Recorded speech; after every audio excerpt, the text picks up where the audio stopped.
this part, that is the resistance, armature resistance of the motor and series field winding resistance of the motor.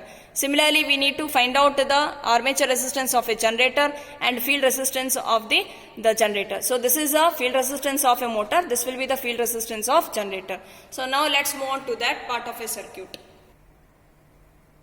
So as per the theoretical circuit diagram which we had discussed in the most of the previous sessions, this is how the measurement of armature resistance of a DC series motor can be calculated. So for positive supply of the 220 volts should be connected to the ammeter, which is of the range of 0 to 5 ampere, and it is connected in series with the armature of a motor, and that another end of armature of a motor should be connected back to the resistive bank load, and it has been connected back to the negative supply. So let us do that simple connection.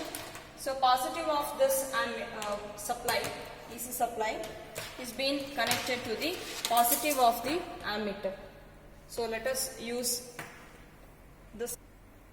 So positive of this DC supply is being connected to the positive of the ammeter. The other end of this ammeter should be connected to the armature of the motor.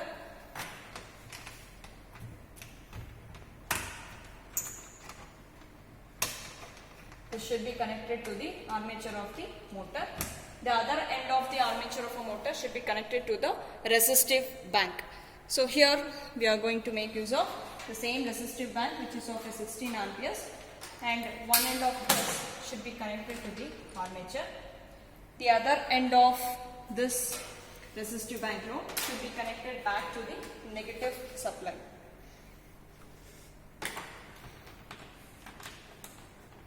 So we have completed this circular path of a circuit. Now we need to connect the voltmeter. So voltmeter which will be connected across the armature of the motor. So let us prefer this voltmeter. So to conduct this experiment, we have to make ensure, in this case the resistive bank load should be in the off position initially. Okay, because we have to find out the resistance of the armature. So all the switches should be in the off position. So now let us switch on the supply.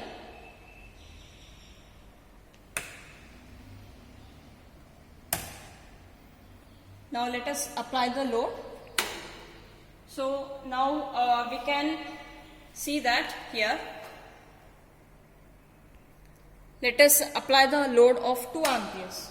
Okay. Now you can able to take the readings of voltage as a 1 and current as 1.24 amperes. So calculate its respective resistance. Again we are going to increase with the 2 amperes of a load, and we can further take down the second trial, voltage as 2 and the current is 2.44, and the fifth switch is corresponds to 2 amperes. So individually this switch we have to on and take down the readings as voltage as 3 and the current is 3.56. So after conducting all these 3 trials, so we have to go back to this off position, and now let us switch off the supply and find out the average resistance of this individually for the 3 trials. Now let us find out the measurement of the series field resistance of a DC series motor.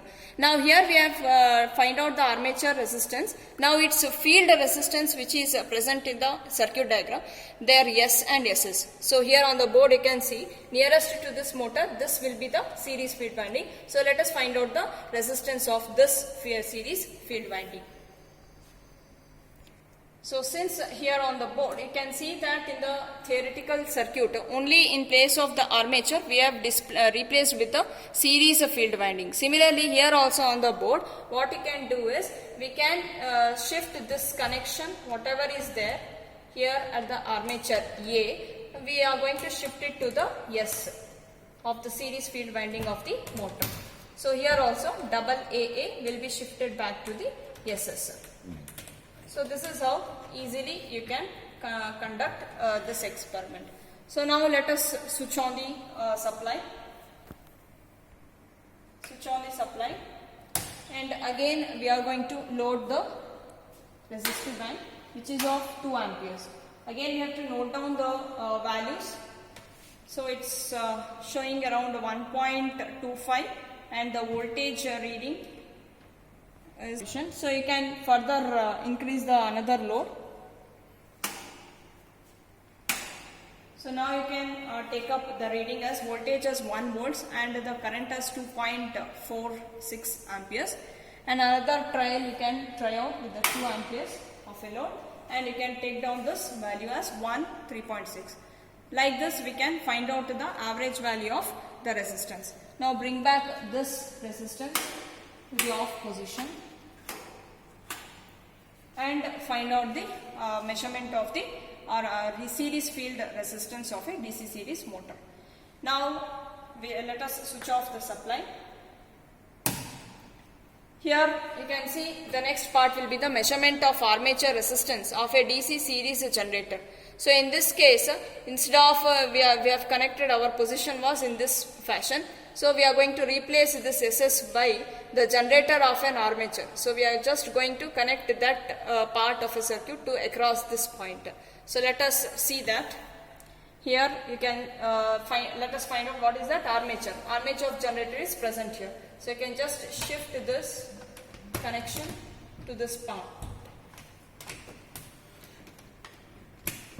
Similarly, the SS of this motor can be further shifted back to the armature of a generator. So this is how we can continue with the next part of a circuit. Now again let us switch on the supply, increase the load which is of 2 amperes, and note down the voltages reads as 2 and the current is 1.24. Similarly, second trial of reading for the 2 amperes of increase of a load. So it is 3 volts and 2.42. Again you have to increase the load with the 2 amperes, that is the voltage reads 4 and the current is 3.51. Again find out the average resistance of that is armature resistance of a DC series generator. Now let us switch off this and switch off the supply. And here the next part we have to find out the series field resistance of a DC series generator. In place of this armature we are going to replace this with the SS of the generator. So now let us replace this connection. So where is that field winding of a generator? It is present next to here itself. So you have to just shift the connection to the S. So AA connection is given back to the S and AA terminal will be given back to the SS terminal of the generator. So this is how we have completed this part of a circuit. Again switch on the supply. Again increase the load with the 2 amperes and note down the reading. So it will be around 1.25 and here the voltage is around 1 volts. And again increase the load with the 2 amperes. Again it reads voltage as 1 and 2.46 amperes. Again increase the load with 2 amperes. So that is voltage is 1 and 3.59 is the current. So like this individually you find out the resistance and bring back this resistive load to the off position. And this is how we can find out the average resistance of a series field resistance of a DC series generator. Now let us switch off the supply. Finding out the resistance of an individual parts, that is the armature resistance, field resistance of a motor, armature resistance of a generator and the field resistance of a generator. After finding out this, we have to do the further calculations, and after finding out all the parameters of the losses and efficiencies, so this is how we can achieve an aim, that is we have conducted the field test on a DC series machines and we have found out the